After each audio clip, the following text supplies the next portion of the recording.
Hey there, it's Daniel again. Welcome back to Drummer Daily. I'm so glad you could join me.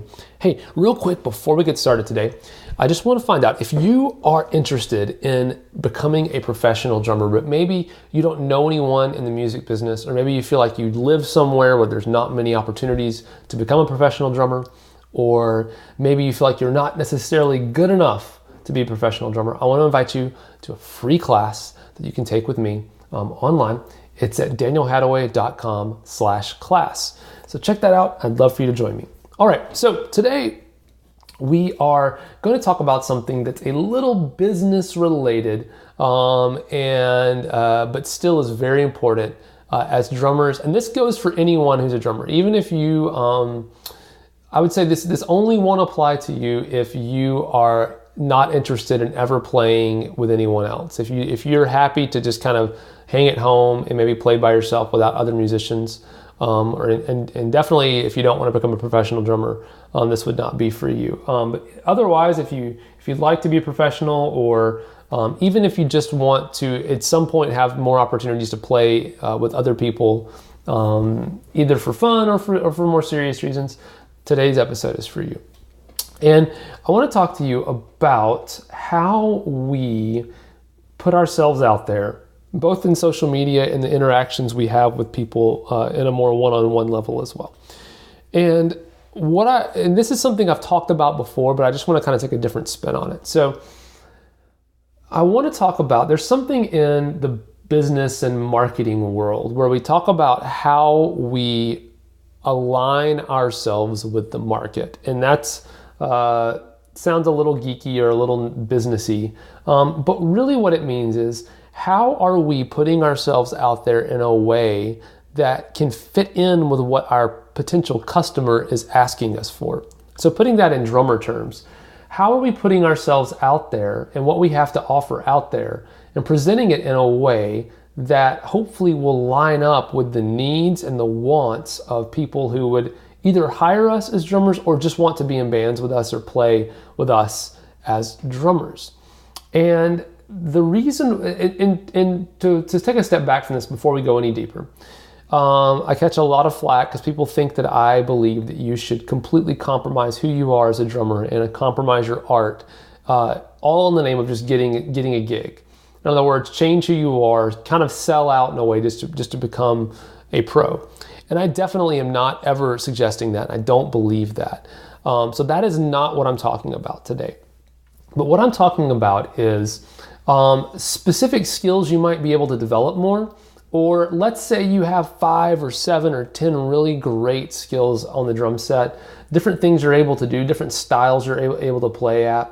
And it can be really hard as a drummer when we have all these things that we can do and we really want someone to understand all that we bring to the table, or we could bring to the table as a professional drummer or just as a drummer in a band. It can be really hard to not share all of that.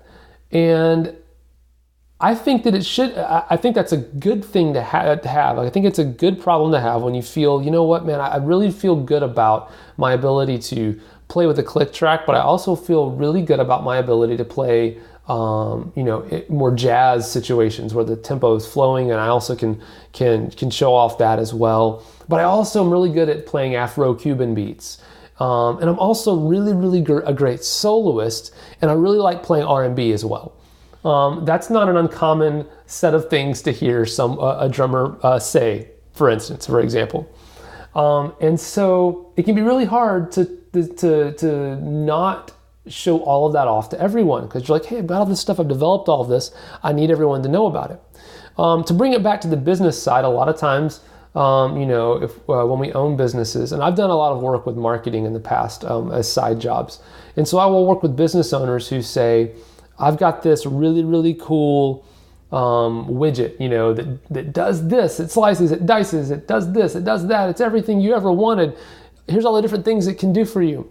And what we have to work on is understanding that when we show our product or our drumming in our scenario here to others, they probably don't care about all of those things. There probably is 1 or 2 things that matter the most to them.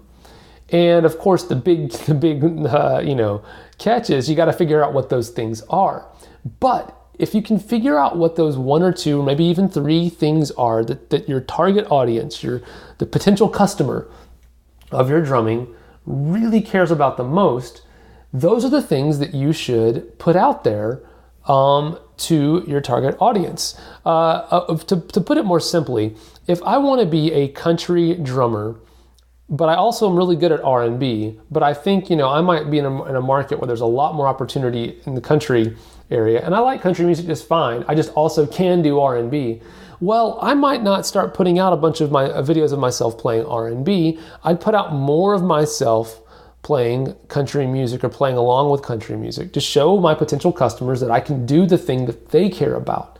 It doesn't mean that you're not ever going to play R&B and you don't keep developing those skills, but it is not necessary to show off everything you can do in every situation all of the time. The same way you wouldn't go into a recording session as a drummer, at least I hope you wouldn't, and be playing on a pop rock song and bust out, in the tracking, you want to bust out every R&B lick, every gospel chop, every drum solo, every blast beat from metal that you know. You wouldn't throw all that into a pop rock song. You would choose the patterns to play that best suited that song. And it's not taking away anything from these other abilities you have, but you have to strategically and mindfully and with lots of awareness put out yourself and align yourself with the market that's there for drumming. And so again, I just want to be clear, you're not compromising and changing who you are, because who you are doesn't change, but you don't have to put all of it out there all of the time. You can be more strategic and it can actually work to benefit you. A good thing about doing this too is, by the way, talent and skill and ability shine through no matter what specific pattern you choose to play. And more often than not, when you play something well, your talent will shine through, especially to the people who would be hiring drummers. They're going to see how well and how much in control you are of your playing. They're going to understand that you're choosing to play this style right now, but that doesn't mean that's all you're able to do. They're going to understand that without you having to show them. And the additional benefit of that is that if you are able to hold back and not show all of your cards all the time, that actually displays a level of maturity in yourself as a musician, which again reflects positively on you, especially with people who are looking to hire drummers. So that can be kind of a subconscious message you're sending by choosing to hold back sometimes on what you show off to others. So let that be an encouragement to you. Look at the market for drumming as you might perceive it, whether it's locally or online somewhere, and think, how can I fit? Where do I fit in this with the skills that I have? What specific skills do I have? Can I then capitalize on to align myself with what the market or my potential customers are looking for? And that might be a good place to start. All right, thanks for joining me today, and I'll talk to you again real soon on Drummer Daily. Bye for now.